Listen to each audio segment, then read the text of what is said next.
Welcome to the Whiskey and Wisdom Podcast, coming to you from the Cargo District Recording Studios in Wilmington, North Carolina, where we discuss the most fascinating topics of life. I'm Tyler Yaw with my co-host, Chris Kellum, and each week we interview a special guest to learn how they acquired their wisdom over a glass of whiskey. So, sit back, pour yourself a glass, and enjoy Whiskey and Wisdom. Welcome back, everybody, to the Whiskey and Wisdom Podcast. As per usual, you have your co-host, Chris Kellum, and Tyler Yaw. This week, we bring on special guest and co-founder of Half United, Carmin Black. I love that. Thank you for coming on today. Thank you both for having me. Absolutely. Such an honor. Yeah. Thank you. She is, oddly enough, resides in the Cargo District with us. She has a better location than we do currently. It's a pretty Right cool on that. location Yeah. you guys have. Yeah. Yeah. And great for this. Yeah. This is amazing. No, but it is. We were actually, so Half United was the first business to ever be in the Cargo District. So I like to say we brought everyone here. Fair enough. Or I like to think that. But yeah, no, we've seen we've been through the entire transformation. It's kind of wild to see how it continues to evolve.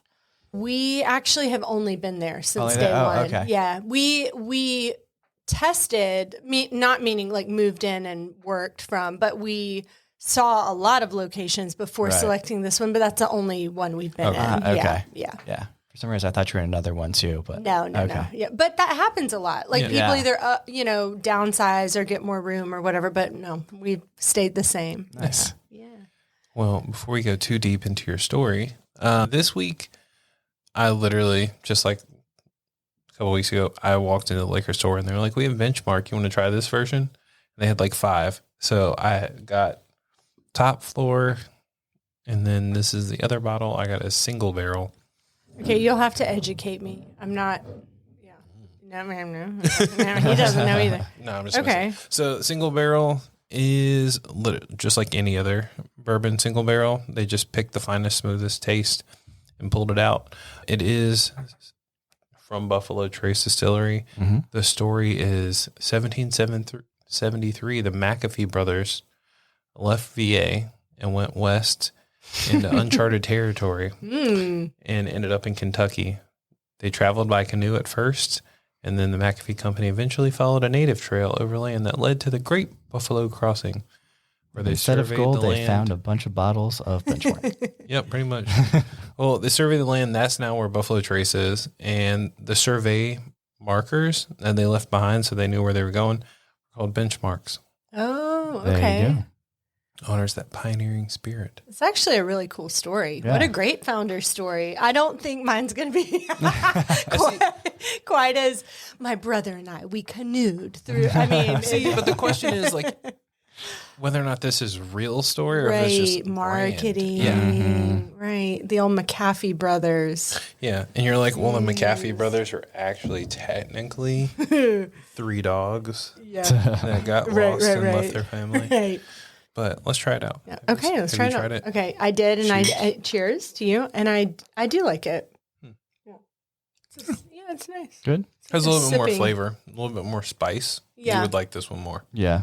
This one does have Smooth. a higher proof than what the other one was too. Yes. So it probably has a little bit more spiciness. Yeah, the other one was like 86. This one's what, 90? 95. Yeah. Yeah. No, it's got a nice flavor.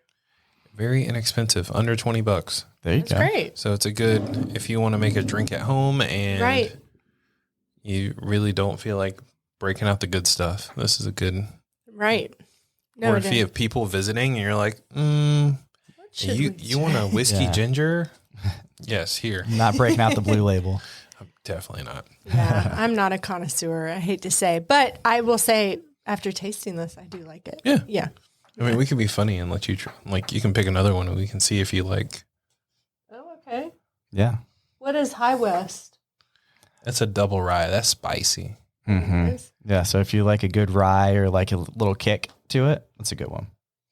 Have you tried? No, I've never tried. Here, Okay, I'll grab I'll it. try.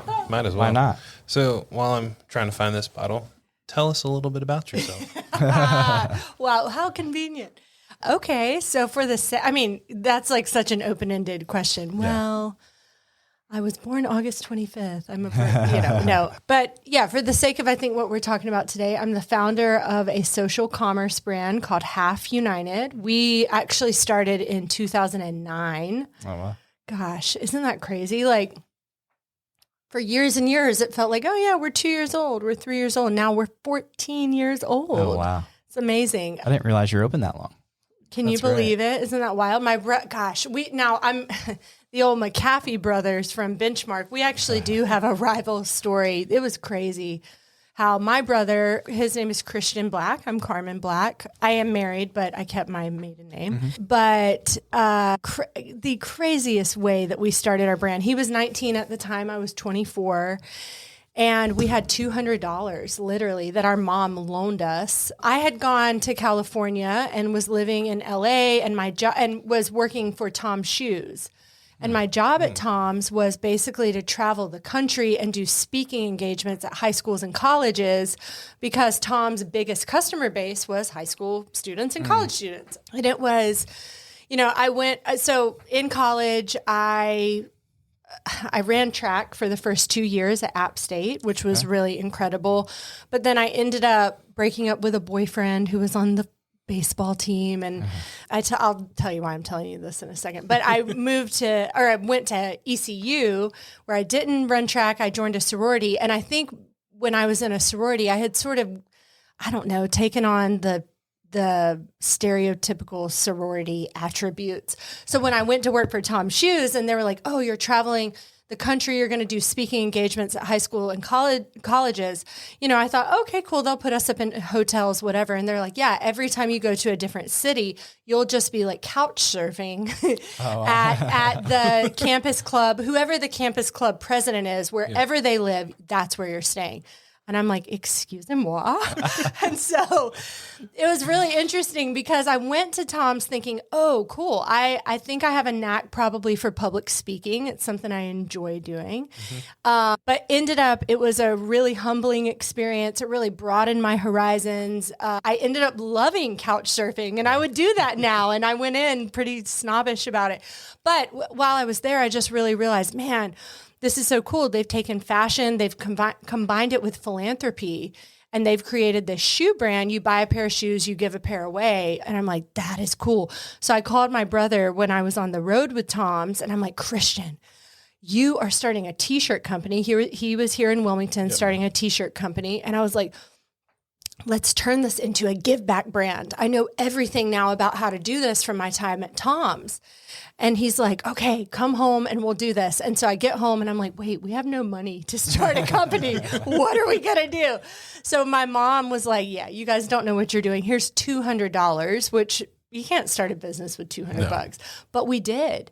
So what we would do is we would go to like Rugged Warehouse and anywhere that we could find like multiples of like smalls, medium, larges, but not secondhand, but like on mega sale. Yeah, right. And so we would buy, let's say, $3 or $4 t-shirts, and then we would go and spray paint on them and splatter paint and do all this stuff, take them to like farmers markets or to Azalea Festival. And we would tell people, listen, every time you buy this t-shirt, we are going to give 7 meals to a kid in need here in Wilmington. And they started selling. Oh, wow. Like hotcakes, like left and right. Guys, these were the ugliest, most poorly made t-shirts. And so what ended up happening is we were like, cool, we're starting to make money. Let's just take 100% of what we make after our charitable giving. Right. Let's just put it back into our bank account and like keep multiplying this thing. Well, we did that for 4 years. We didn't take a paycheck for 4 years. Wow.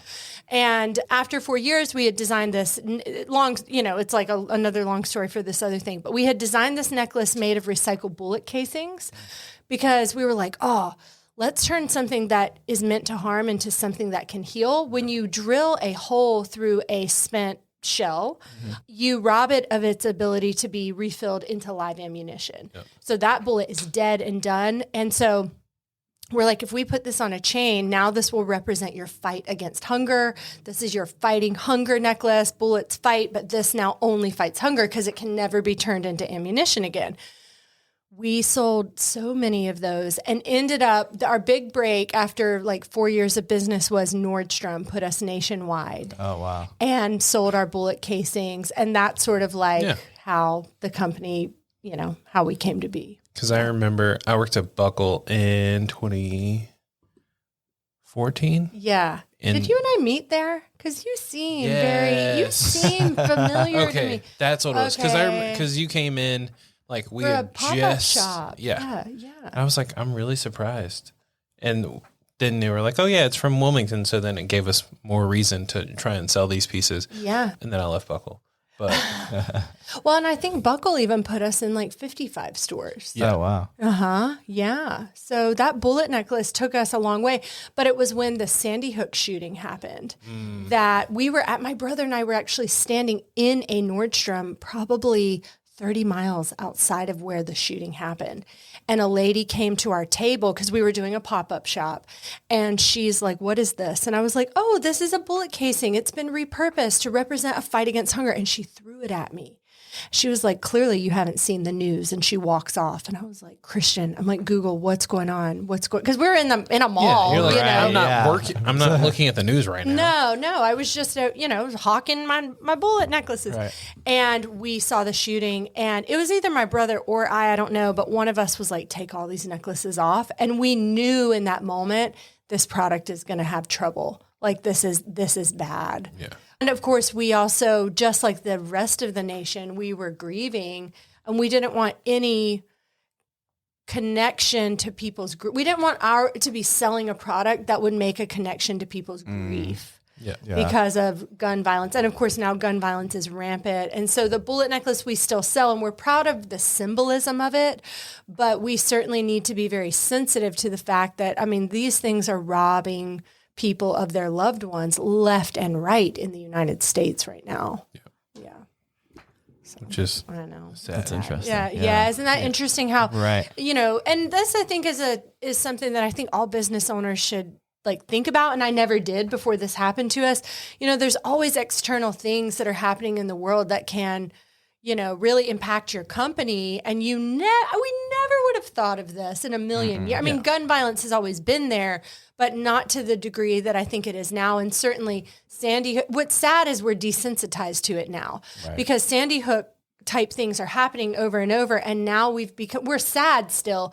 But when Sandy Hook happened, the whole country was in mourning as it should be now every time, so anyways, but that's Half United, and then probably I think it was in 2016, Tom's Shoes then invited us on a different, so sort of come full circle. I left them, started this business years later.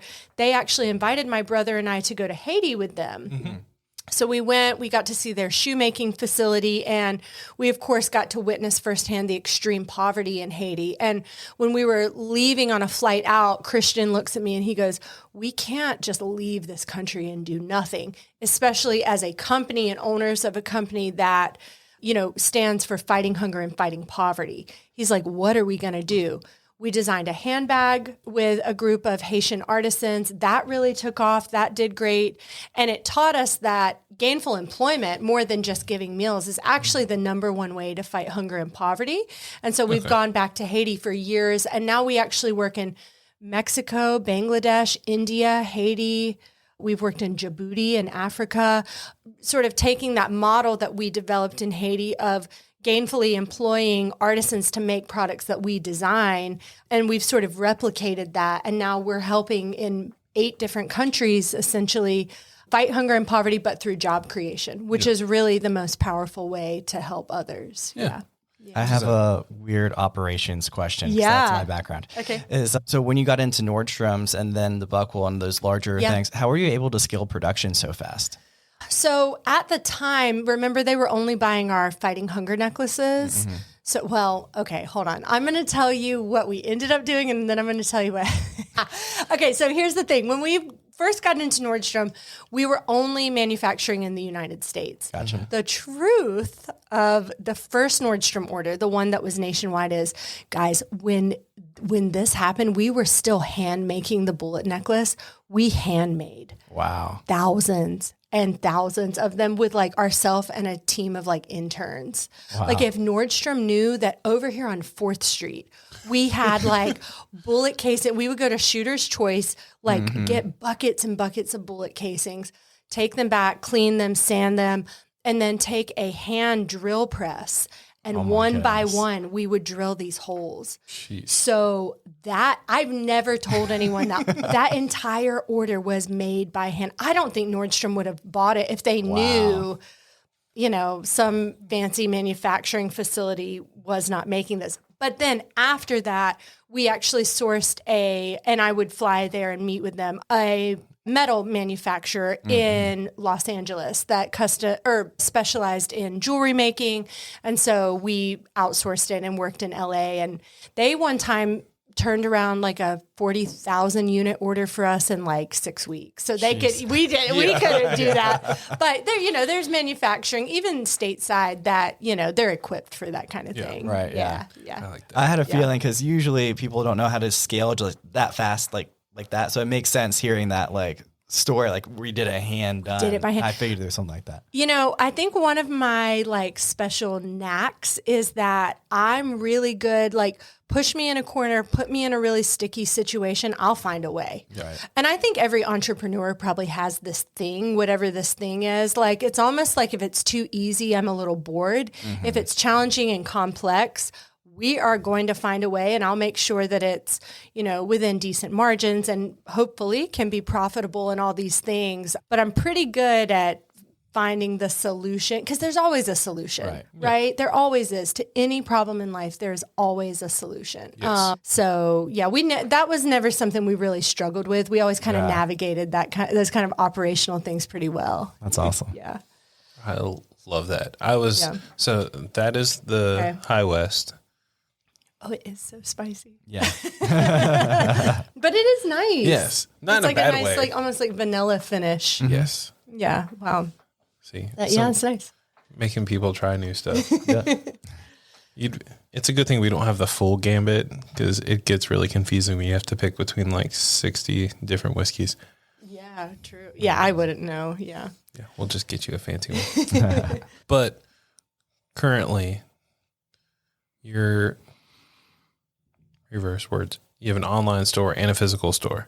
Yeah. Correct. Yeah. Because I was in there the other week, just wandering through, talking to Megan, and I didn't realize like how many different products you guys have. Because like I said, I know the name, but I'm just like, oh, hey, you know, I remember them with the bullet necklaces. And then like, I remember just repurposed, just metalworking was a style for a while. Right. How did you guys transition? Like, cause you said, you're like, no, we got to pivot from this. What was your first pivot to, actually? Well, it was a really crazy story. So after Sandy Hook happened, I actually got a call from our buyer. Now, this is when we're still really small, where, you know, hey, even today, if we go nationwide in Nordstrom, that's a massive deal. Like that, meaning that's a big to do, not massive as in financially, but that's a big to do. That's a compliment and, you know, all these other things. But so I'm not undermining. I'm not saying like, no, we're too big for that. No, we're not. I would love for them to call me today and keep us nationwide.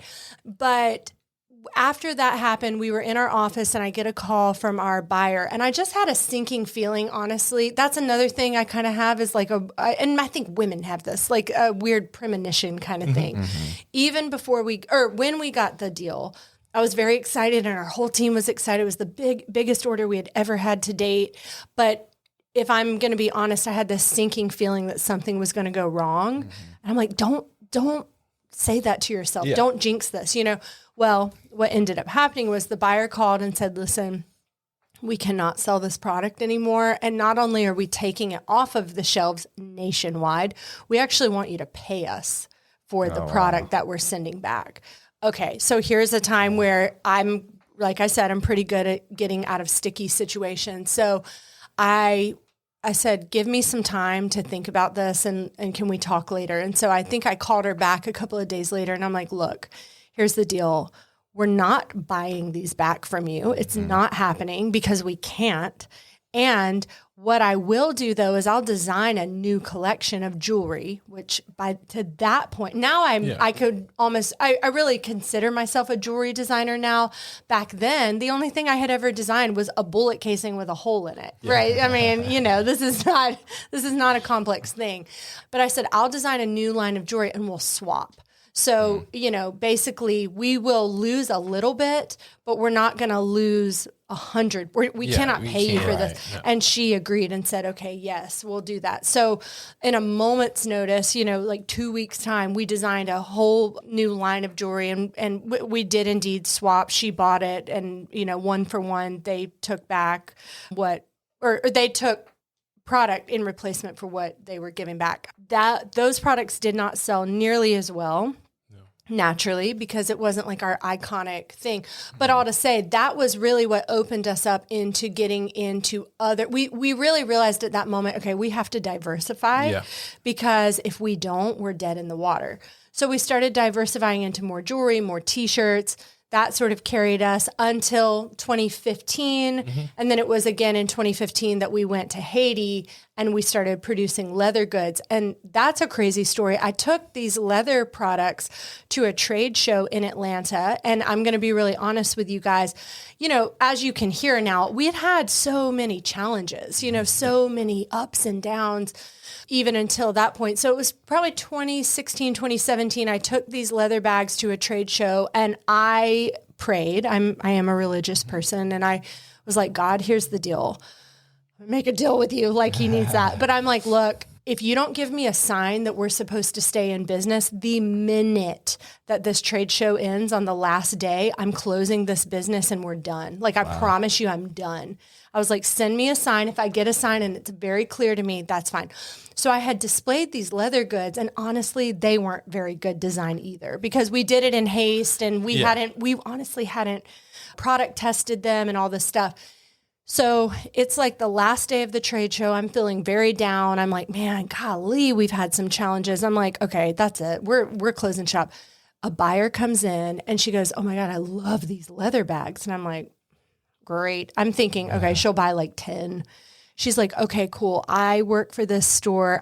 I probably shouldn't even say the name, but she goes, I work for this big retailer. I'd like to buy 500. Oh, wow. And I was like, there's my sign. But then what happened was I was like, okay, God, I get it. Now we can't not stay in business because now there's people in Haiti that need this work. Yeah. One bag takes 2 days to make. That's so that's a lot of people we can employ. And so then I'm like, all right, we'll keep going. So I go to a trade show in Las Vegas right after that. I kid you not, another buyer comes in. At this point, I'm feeling a little better, right? Yeah. She goes, oh, I love these leather bags. I'm thinking, what the heck? She goes, I want to buy 500. And so 1,000. And I was like, there it is. There's that sign I asked for. And so we're going to stay in business. And we did. And now we sell all kinds of products because we learned that through going to Haiti probably 7 times over the course of 2 years. I just really learned, man, these jobs, I'm starting to see people going to school and homes built and cars are all of a sudden showing up because people can now afford transportation and people are reading and writing. And I'm like, whoa, this really does end or make a dent at least in poverty. And so, now if we can help an artisan by designing a new product, we will do it. Nice. Yeah. How does that work hand in hand with designing a product and knowing what the population in Haiti can do or accomplish? Yeah. So the way I do it is I always start with artisans first. Mm-hmm. So it's not like a normal, let's say, design structure where a designer is just really talented at making dresses. And so he or she wants to make dresses and they design their stuff and then they go to a factory and just vet people and figure out who can do it, lowest cost, highest quality, and best. Right. Instead, we start with the artisans. We meet them, spend time with them and say, what are you good at? Then I come back and design only against their skill set. So I'm not like in Haiti, they already had a small leather making facility that they had established. So I'm not going in saying, well, can you make straw goods? It's not like that. Right. I only design against what they know how to do. And in any country we work in, that is how we do it. So it's always them first, then I have to get creative and design against whatever they can do. Okay, that's neat. Yeah. So we do straw, we do leather, we do a hand-blown glass in Mexico, jewelry in India. It's like on and on. Yeah. Yes. Because so we're transitioning our studio slowly. I have some of your coasters from your leather goods, which are perfect for here because oh my gosh, we have to use those. Yeah. Oh, I literally have them at my house and I ran out and forgot to bring them in. Yeah. I was like, ooh, these are fancy. But it's perfect because it'll muffle some of, I'm sure people have heard like the clink randomly because our coasters currently kind of like they'll stick and then fall off. Oh yeah. And I'm so excited to bring those back in here. And then I was talking to Megan about your glass blowing. Yeah. Or your glass. Yeah. Mm-hmm. From Mexico. Glass. Yeah. Yeah. And I was like, oh, yeah, you should use our cups. Of pretty. Course. Oh my guys. These have got to go. We have to bring in. They're beautiful glasses, but I can tell they're not hand blown, and they did not create jobs for people living in poverty. Right. Yeah, I can promise you that. I'm in this industry. They didn't. No. I don't know where they came from, but they have our logo. So right. Oh, did they have your logo? Oh, did you have them engraved? They're not engraved. They're screen printed. Yes. Oh, how interesting. Cool. Oh, okay, well, these can stay, but you should also have ours. Yeah. We're handing these out to people, our guests anyway, so we'll eventually run out soon anyway, so we'll need your glasses. So those go home with you today. Oh my gosh, thank you. Just so you can remember your time here. Which I will, and then we'll transition. We'll trade you if you want to give me some glasses. I love that. Yeah, our highball glasses are so beautiful. The amber ones would be beautiful in here. Yeah. That's what we'll borrow. We'll set something up so like people can see what we're drinking and then they can buy something. Oh, that would be awesome. Yeah. Oh my gosh. It's like we're your main glass partner. Yeah. Do we just wait, hold on. Do we need to like spit in our hands and shake? Chris will do it too. That's what I'm here for. Okay, it's good enough for me. Making deals on the podcast. Yes. Oh my God. Where you come from. That is great. Yeah. See, this is me. Yeah. I'm like Kris Jenner. Like the Kardashian daughters like joke about their mom. Like she'll make a deal anywhere. I'm like, oh my God, that's me. That's me. Like, literally. Let's go. Let's do it. Yeah. I just think it's hilarious. But words. I think about a lot of things at one time, and then I have to settle them into sign of position. Genius. Yes. Yeah. He has big enough head. It is really big, but I don't know if I'm a genius on that one. So transitioning in life. Yeah. With Half United. Yeah. How has that worked? Like just being from a single 24-year-old working for Tom's and dealing with breakups to like being a married woman. Yeah. Like, has that affected your like external life outside of business? Oh, of course. Yeah. Duh. I'm an entrepreneur. Right. Yeah. No, I work around the clock for sure. You know, I married someone that he's willing to work with me. Like physically come to work with me. But I mean, he doesn't work for me or for Half United, but he's willing, like he travels with me to all of our trade shows. So that's helpful because sometimes I can be gone for 2 weeks at a time. In a couple of it's not even a couple of weeks. In like a week and a half, I have to go to India for 12 days. He's going to go with me. Yeah. So, cause he has the ability to do that, which is great. But no, I mean, I keep using this phrase. I'll be honest. Of course I'm honest. Of course I'm going to be honest. You know, I do think that there's times where he's like, put the work down or does it ever end? I think that it probably is kind of hard for him. So sure. Yeah, it affects everything. I mean, I've missed friends' birthdays and baby showers and a lot of holidays. And, you know, I think I'm getting better and better about work-life balance.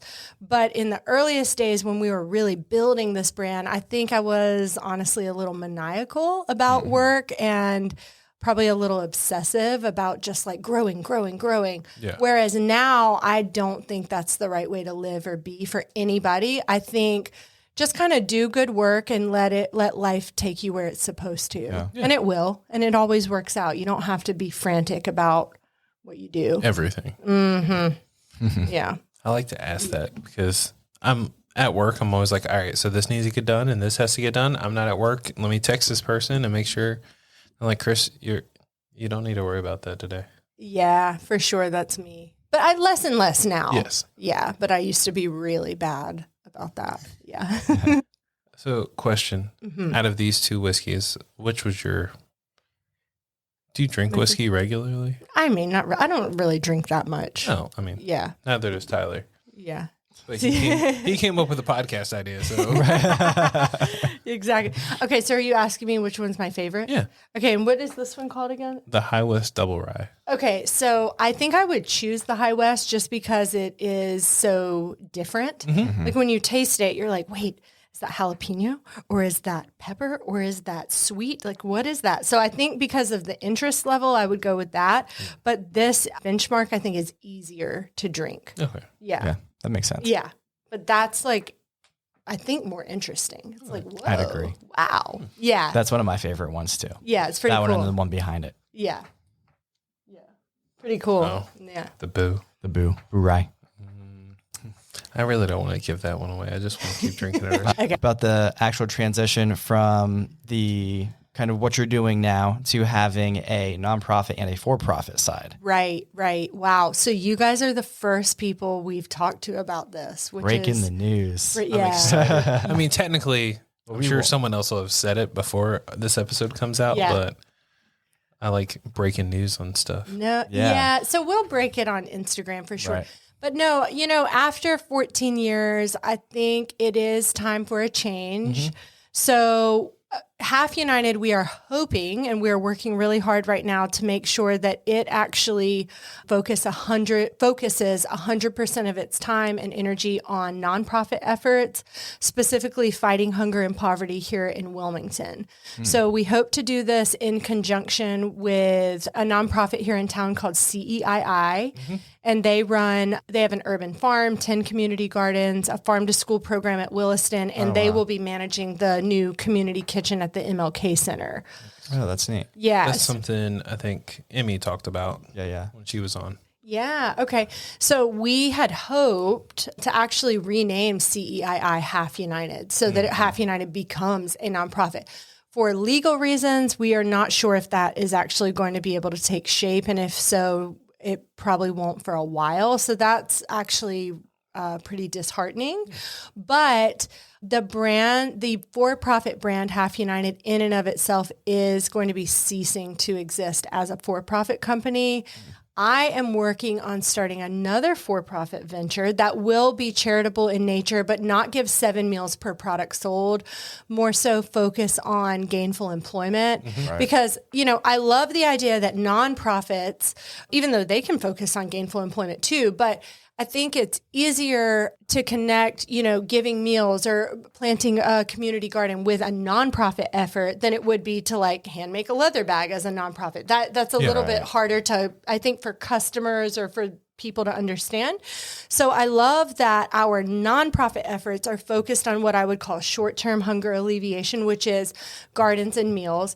And then the new for-profit endeavor will be focused on long-term solutions to hunger, which is sustainability through gainful employment. And so that's what's happening. And that is, about to take shape literally this week. Oh, wow. Yeah.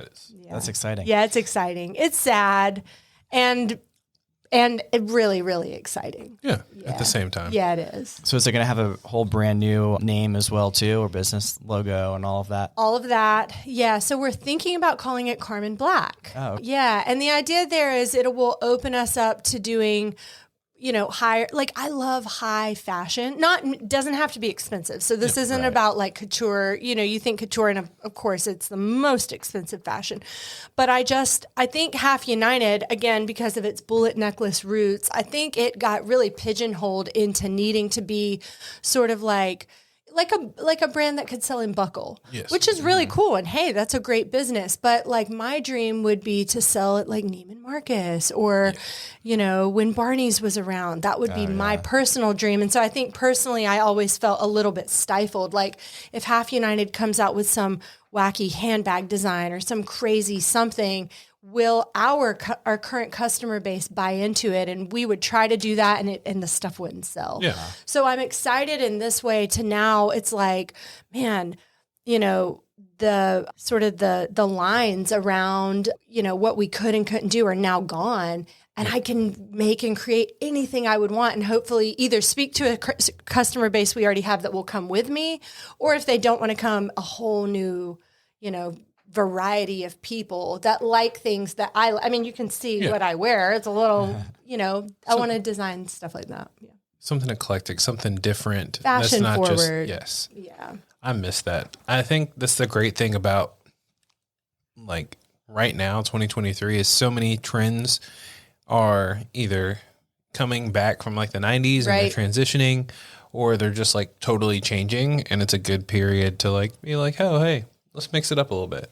It is a good period in fashion where and I guess in society in America right now, it feels like we're in this moment where anything goes. Mm-hmm. And so that has, you know, I think there's good to that and bad. I think, you know, there can be things that are so confusing that come with that for so many people that maybe are not comfortable with anything goes. But from a fashion perspective, it's cool because it's like your people are somewhere out there. Like, trust me, you know? So, yeah. So do you love the Met Gala then? Like watching everything that comes across? Love it. And I love it. And I'm like so bad. I like critique. I'm like, oh, why did they wear that? Or what were they thinking? Or, oh my God, that's perfect. So yeah, I love it. It's great. That's awesome. Yeah. I see some of those outfits and I'm like, what are you doing? And it's so hard. Like, I just like watching events because I just like seeing really cool outfits and different designers and stuff. Yeah. But the Met Gala kills me every year because I'm like, what was the theme? Like, yeah, what was your theme? Like, and you showed up in a cat costume? Like, yeah, what you doing? Yeah. Coming out of that egg. There's so many random things over there. I know. Oh. Can you talk about why you're going to India? Oh, yeah, of course.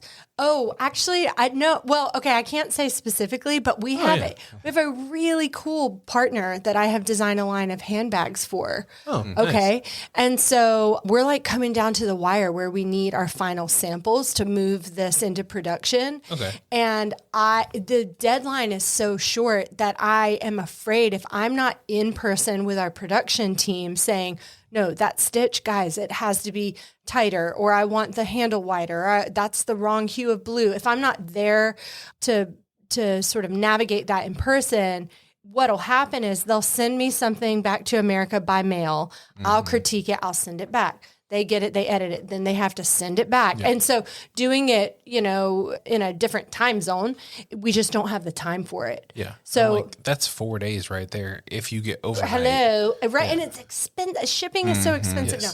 So I'll be going to Jaipur, New Delhi, and then Mumbai. Okay. And then I'll be headed home. Yeah. Nice. But no, this partner that we have, the new brand is going to launch with this partnership. Oh, cool. Oh, wow. It's a big deal, guys. It's a big deal. Yeah. I'll tell you when we're not recording, but their team was like, yeah, you can't mention this. Oh, no. Yeah. I meant like styling wise. I was hoping it was like, well, maybe it's something for the Half United side, or if it was for the new. It's for the new brand. Yeah. So this is what's going to launch the new brand, is this partnership. Cool. Yeah, I know. Sweet. Hey. Okay. Like just thinking about transitions in life and how horrible I am at making transitions.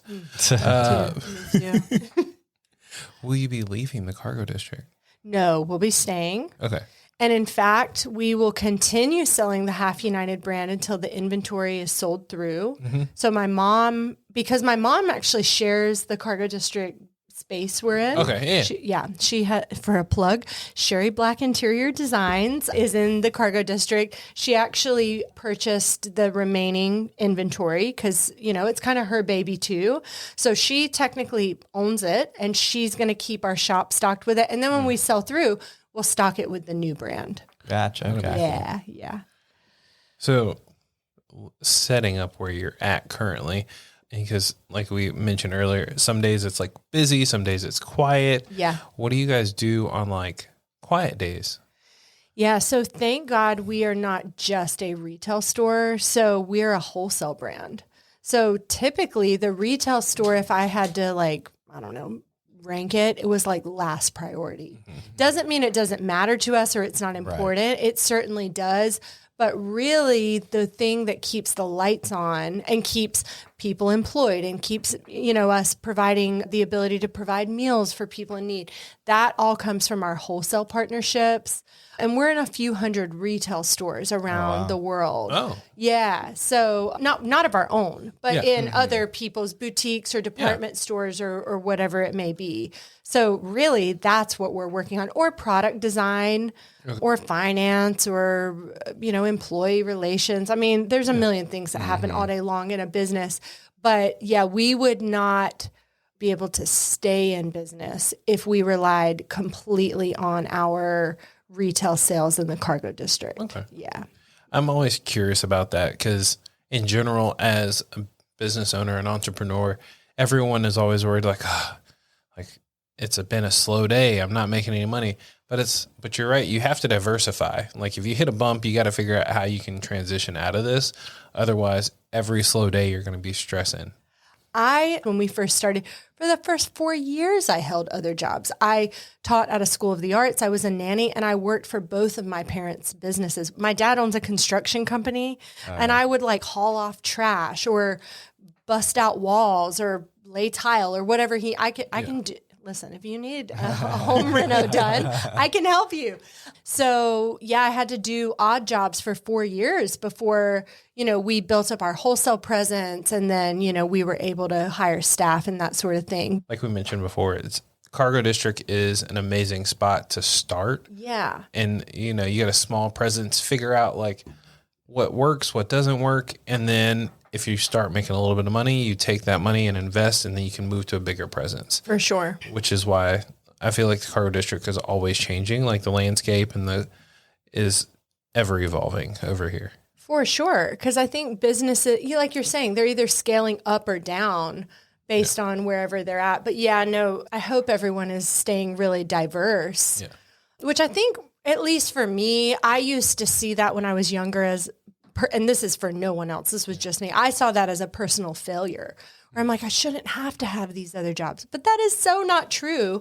And there's so many great things that I learned from that time of sort of, for me, having to make ends meet that now are invaluable to where we've gotten and how we manage finances. I mean, we can be so lean if we need to because of how we learned on a shoestring budget. Yeah. Yeah, that's always the thing that I've talked about too, especially with ending COVID and where we are now, is you were able to find out who are the true entrepreneurs that are able to get down and dirty when the times get tough, and who can pivot when they need to pivot and get lean when they need to get lean. And now a lot of these companies are running more profitable just because they learned what was necessary and what had to come from them. For sure. I mean, if you're faint of heart or you don't like working hard, entrepreneurship is not your lane. Right. Yeah. I mean, you always have to be so creative. Now, unless somebody has a lot of money going into a business or they're really well funded, but even then, money can be a business's Achilles heel. I mean, it really can be the thing that actually puts you out of business, because you do tend to, the more you have, it is easier to say, I'll hire someone for that. And you kind of can get lazy. Yeah, it'll happen every day. I mean, you always have to be ready to just take whatever comes and figure out a solution. Yes. Right. Yeah. It sounds like for you though, one of my favorite quotes is, the obstacle is the way. Yeah. And it seems like a lot of your business was that. Is anytime that there was a new obstacle, finding the way around it is what made you more successful and what kind of brought you to the next level. For sure. I mean, I'll say, and gosh, if any of our former employees are listening to this, I think the thing, and this I think was naivety because of my age and my inexperience in business ownership. I think the obstacle is certainly the way, but I think where I would often make mistakes is I think I would just put too much pressure on our team to get in the trenches with me and do the entrepreneurship thing with me and help problem solve with me. And I think there's a time and a place for that. But I think what I have learned is that employees, and maybe I'm being too general, but in my experience. They want safety and security, and they sort of want to know what's my job and what can I be expected to do on a day-to-day basis and how can I achieve that. Right. But when your business is constantly going through trials and tribulations, and you're asking them to leave what they were originally hired for to help you problem solve, I think it just constantly put too much. And I was, like I said, fanatic about, us growing in the midst of problems and blah, blah, blah. I mean, I look back and I'm like, oh, it's so cringeworthy. I'm like so embarrassed how I behaved. But I think that was often our Achilles heel, is just kind of like leaning too much on employees for help, support, decision-making, all this stuff. Whereas now I know, like, shield the employees from that. Yeah, it's lonely at the top. That's why. I mean, it really really is. Let them keep doing their thing, and then like keep the problems away from them for as long as humanly possible, and just let them kind of like do their thing. Right. So yeah. So the obstacle can also be the obstacle. Right. All to say. Yeah. Yeah. Interesting. Yeah. So, sorry. Thinking about like talking about obstacles and going back in life and think about forward, what would you like for you and for the new business, current business, personally, what would be success for you? That's a great question. What is success now? I think I know the answer to that. Here's the answer. Success for me now is consistency. Okay. Period. I was so inconsistent with so many things. Like I would run so hard against and land one deal, but let like 50 things fall by the wayside. Not 50, but maybe like 5 big things. And I was so inconsistent with so many things. Now it's like I'm literally about to put together a handbook for how to run my next business based on my last business that will lay out like, because the fashion industry is so interesting. You've got spring, summer, fall, and holiday. That's all you've ever got. And so it's like every July 4th, there's a sale. Every Black Friday, there's a sale. It never changes in this industry, which is unique because not many industries are like this. They change we don't, spring, summer, fall, holiday. So it's like I know down to the day, March 15th, what should be happening to get us ready for holiday. Like I literally know it that well now. So I'm going to create a playbook that is like, hey guys, if we start blank in January, we'll be ready by July for this trade show. If we start blank in February, we'll be ready for our holiday campaign, launching in August or September if we're launching early. And so I just want to create such an air of consistency that employees feel really clear, really taken care of, and that it's like we're always just sort of like ahead of the game and never putting out products again before they're fully developed and tested. And I mean, I did that all the time because I'd get so excited about a product and it wasn't fully developed, but I'd just start selling it. And then because I'm decent at sales, like that trade show, we'd sell 500 of something, which for a small business is a lot, then go sell 500 more at the next trade show 3 weeks later. So now you've got 1,000 somethings that are made in a developing country with people that don't speak your language, who don't really know how to make the product well. Like this is a recipe for inconsistency and disaster. Yeah. I will not be doing that ever again. Yeah. So is your brother going to be co-owner of this new brand with you, or are you taking that one? I'm taking it on this is a solo gig. Yeah. I don't know if we'll ever work together again. I think if we ever did again, we'd do a great job of working together because of all the challenges we faced. Right. But for now, I think he's done with the old fashioned gig for now. Fair enough. Yeah. I think he's had enough. Yeah. Right. Yeah. Sounds good. We are starting to come up on our hour now. So I do have a last question for you. If you were to tell your younger self one thing, what would it be? Oh, I wish I could have told her, let's see, what would I tell her? I want to say either relax, like just relax. Yeah. Or I would probably tell her like slow down. I would just be like, slow down, like just take the time. It's going to be okay. And it'll be, it seems like you're not going to get there, but if you'll slow down, not only will you get there, but you'll stay. You won't kind of get there and fizzle. Yeah. So yeah, relax, girl, and slow it down. That's what I'll be doing next. Yeah. I love that. Because he has his fancy question. Mine is Okay. way less serious. Where can people find your stuff on social media? Okay, so right now it's at Half United. Okay. And in the future, it'll be at Carmin Black. And you spell my name CarminBlack. Not like Carmen Sandiego. Not in the world. Carmen Sandiego. It sounds like recently that will be the song for you. Yes, right? I would. I could only be so honored. I would love it. Yeah. That would be.